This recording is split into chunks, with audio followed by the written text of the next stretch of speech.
Welcome back my channel A4 motor blogs. ఈరోజు ride ఏంటంటే బనగానపల్లి అయితే వెళ్తున్నాం. ఇప్పుడైతే బనగానపల్లి అయితే రీచ్ అయ్యాను. బనగానపల్లిలో అద్భుతమైన టెంపుల్ అయితే ఉంది. శ్రీ పోతులూరు వీరబ్రహ్మేంద్ర స్వామి 23 సంవత్సరాలు తపస్సు చేసిన గుడికైతే వెళ్తున్నాం. ఇప్పుడైతే గుడికైతే రీచ్ అయ్యాను అనమాట. ఇక్కడ పోతులూరు వీరబ్రహ్మేంద్ర స్వామిని శ్రీ వీరప్పయ్య స్వామి అని అంటారు. ఇప్పుడైతే ముందుకైతే వెళ్దాం. మనకి గుడి ఎంట్రన్స్ లెఫ్ట్ సైడ్ అయితే మనకి ఒక అద్భుతమైన స్టాచ్యూ అయితే ఉంటుంది. అదైతే ఇప్పుడైతే చూద్దాం.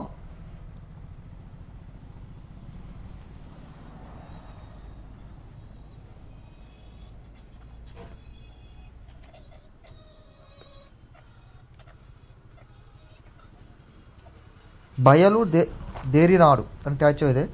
ఇప్పుడైతే గుళ్ళాపులకి ఎంటర్ అయిపోయాం.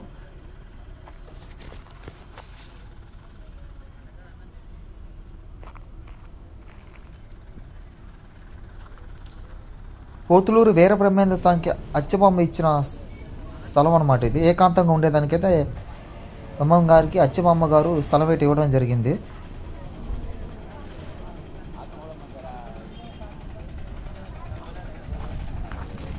ముందుకైతే వెళ్దాం. ఇక్కడ ముందైతే మనకి లెఫ్ట్ సైడ్ ప్రతిరోజు అయితే ఇక్కడైతే అన్నదానం అయితే జరుగుతుంది. నిత్య అన్నదానం అయితే జరుగుతుంది ప్రతిరోజు. చూద్దాం.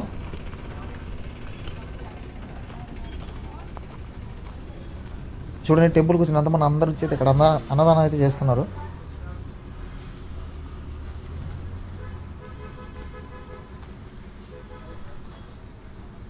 అందరికైతే పేట్లు అయితే ఇస్తారు. ఆ పేట్లు అక్కడ ఉంటాయి. పేట్లు తీసుకొని తినేసి మళ్ళీ కడిగేసి యథాస్థానంలో పేట్లు అయితే పెట్టాలి. ఇదే అనమాట లైను. ఇక్కడ పెట్టుకొని తినాలి. ఇక్కడైతే మొత్తానికి కట్టెల పొయ్యిల మీద అయితే వండుతారు వంటలు అయితే. చూడండి,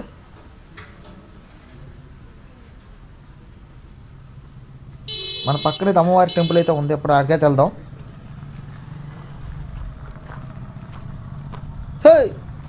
లోపలికి వెళ్తున్నారు మీరు, గుడి లోపలికి.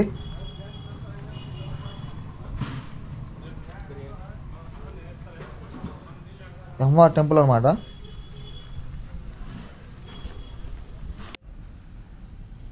మెయిన్ గుడిలోకి అయితే వెళ్ళిపోతాం లోపలికి.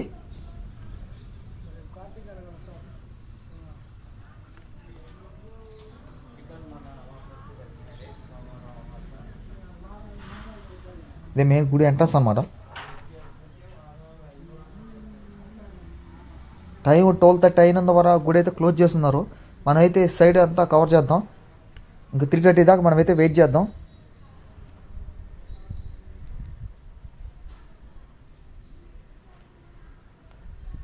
మీ ముందే బోర్డు అయితే పెట్టింది, చదువుకోండి.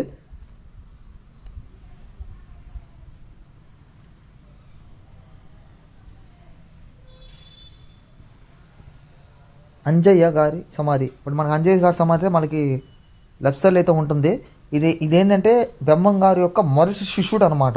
ఇక్కడ జీవ సమాధి అయ్యాడు ఆయన. అది కూడా అయితే ఇప్పుడు చూద్దాం.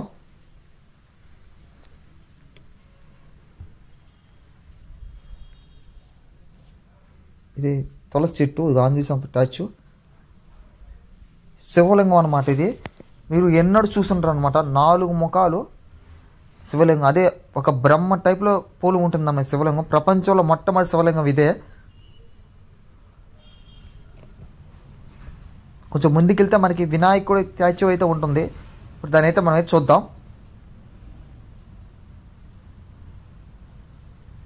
నేను 12 అయినందువల్ల అది కూడా క్లోజ్ చేస్తున్నారు గుడి అయితే. అప్పటికే కెమెరా లోపల పెట్టి అయితే పంపిస్తున్నాను. చూడండి, వినాయకుడు అనమాట.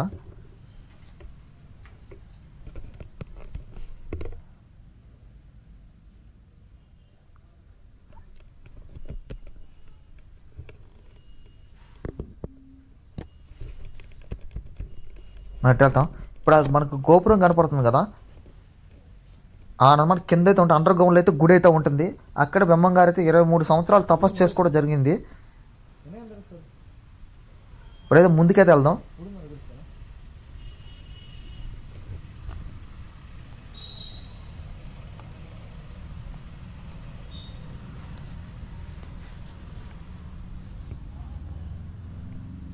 ఇది నాగతీర్థ సంబంధించిన అనమాట ఇదంతా గుడి.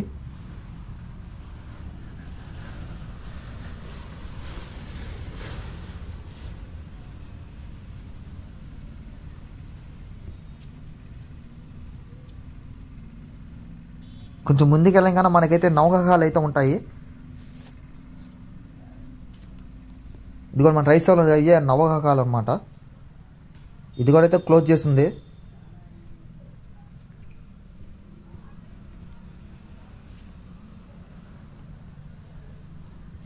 ఇది ఎక్కడ నీ గుడి ఎక్కడ ఉందంటే కర్నూలు నంద్యాల మధ్యలో అయితే ఈ గుడి అయితే ఉంటుంది. ఈ గుడి టెంపుల్ పేరు నేలమట్టం, బనగానపల్లె విలేజ్లో అయితే ఉంటుంది ఇది.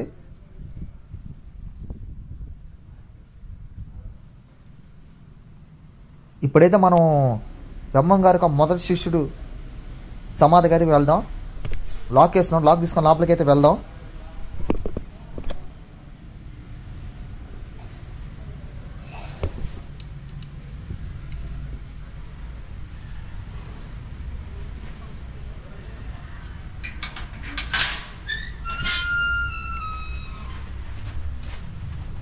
మొత్తం అయితే చీకటిగా అయితే ఉంది. ఇది కూడా క్లోజ్ చేసి ఉంది. దేవుడా, ఇంకా నేను ఫోన్ ఫ్లాష్ చేస్తాను, చూద్దాం. కనపడటం లేదు. దేవుడా కరెంట్ వచ్చేది చూడు. దేవుడా కరెంట్ వచ్చేది చూడు. రావాలి కరెంటు.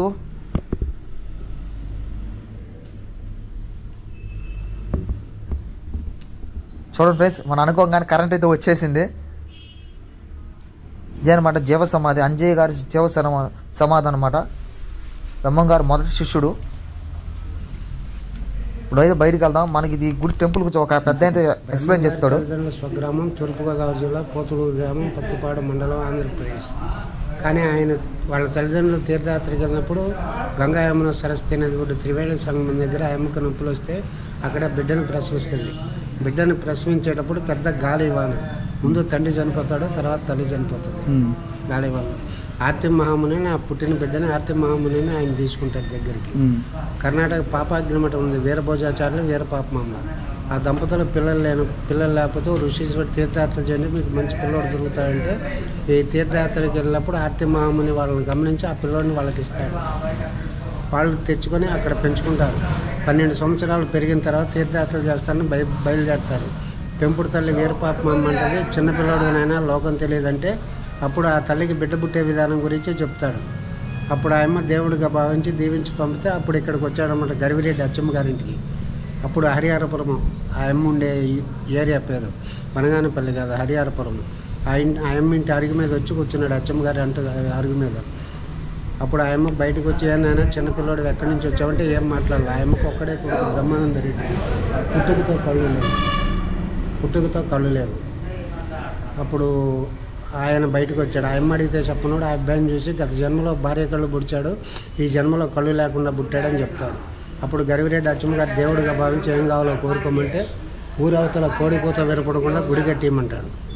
ఇదంతా అడవి. అప్పుడు నవాబు గారిని అడిగితే స్థలం ఇచ్చారు, గరివిరెడ్డి అచ్చమ్మ గారు కట్టించారు నేలమట్టమని. ఇక్కడ కాళికాంబాదేవిని ప్రతిష్ఠించారు ఆదిపరాశక్తిని. ఆ అమ్మకి తపస్సు చేసుకున్నాడు. శక్తులన్నీ పొందిన తర్వాత మళ్ళీ గరివిరెడ్డి అచ్చమ్మ గారి ఇంటికి వెళ్ళి ఆవులు చద్ది తీసుకుని రవ్వల కొండకి వెళ్ళి ఆవుల్ని గిరిగేసి గిరిలో పెట్టి ఈయన కొండ గుహలోకి వెళ్ళి కాలజ్ఞానం రాయటం మొదలెట్టాడు. కాలజ్ఞానం అంతా అయిపోయిన తర్వాత కాలజ్ఞాన గ్రంథాలు మళ్ళీ అచ్చమ్మ గారి ఇంట్లో భూమిలో పెట్టి చింత మొక్క నాటాడు.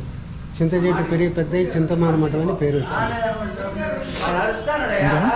చింతమానమఠం అని పేరు వచ్చింది.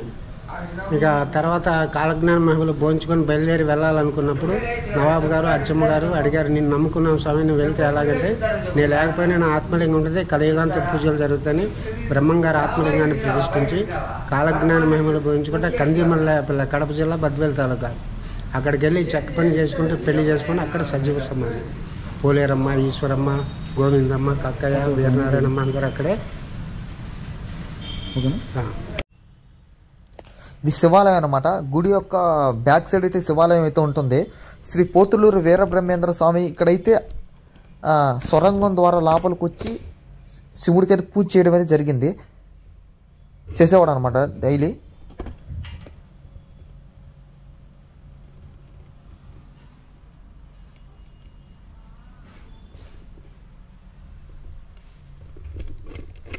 ఇప్పుడైతే మనమైతే ఆ సొరంగం దగ్గరికి వెళ్దాం.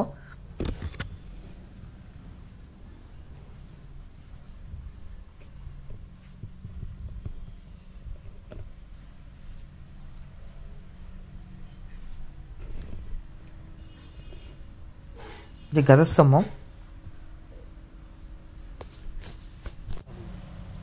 వచ్చి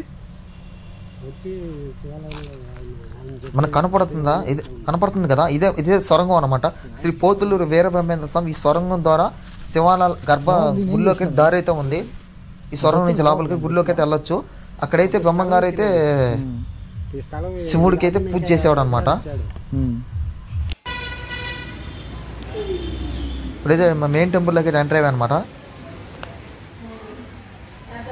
టెంపుల్ లోపలికి అయితే వెళ్దాం. నేను చెప్పిన కదా అండర్ గ్రౌండ్లో అయితే గుడి అయితే ఉంటుందని. ఇదే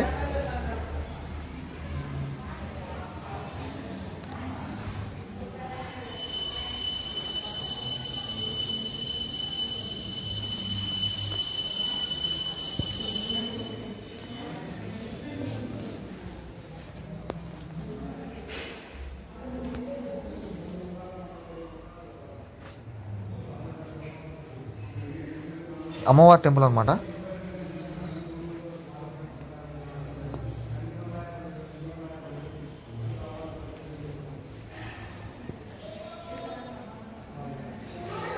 చూడండి ఎంత అద్భుతంగా చెక్కారు తలుపులు. నీట్గా అయితే పోయి పని నీట్గా అయితే ఉంది. సమాధి సజీవ సమాధి అయిన తర్వాతనే మన గ్రామాల్లో కానీ మన జిల్లాలో కానీ స్వామివారికి ప్రత్యేకించి దేవాలయాలకి మన పూజ జరుగుతుంది. కానీ వీరబ్రహ్మేంద్ర స్వామి వారు మన మధ్యలో ఉన్నప్పుడు మొత్తం అన్ని ఊర్లు తిరుగుతున్నప్పుడే స్వామివారికి ఈ నేలమఠంలో వీరప్పయ్య అనే పేరుతో పూజ జరిగింది. అంత గొప్ప స్థానం అన్నమాట.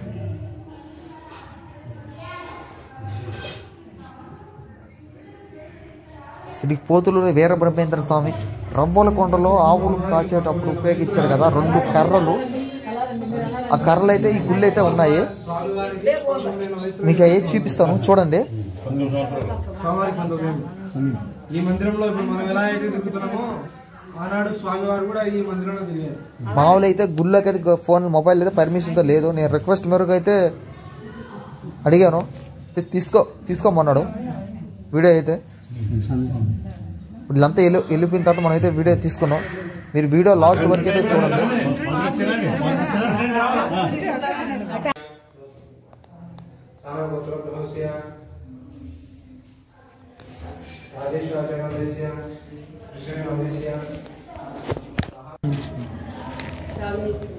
చూడండి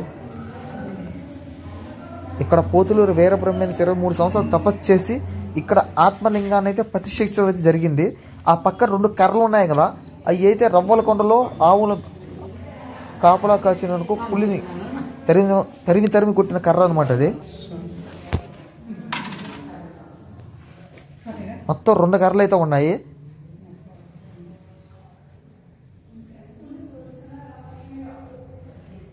వచ్చేస్తాం 1 గంట ముందు చేస్తున్నారు. 3 గంటలకు ఓపెన్ చేస్తారు. షూట్ చేసుకుని వెళ్ళిపోయాను. యూట్యూబ్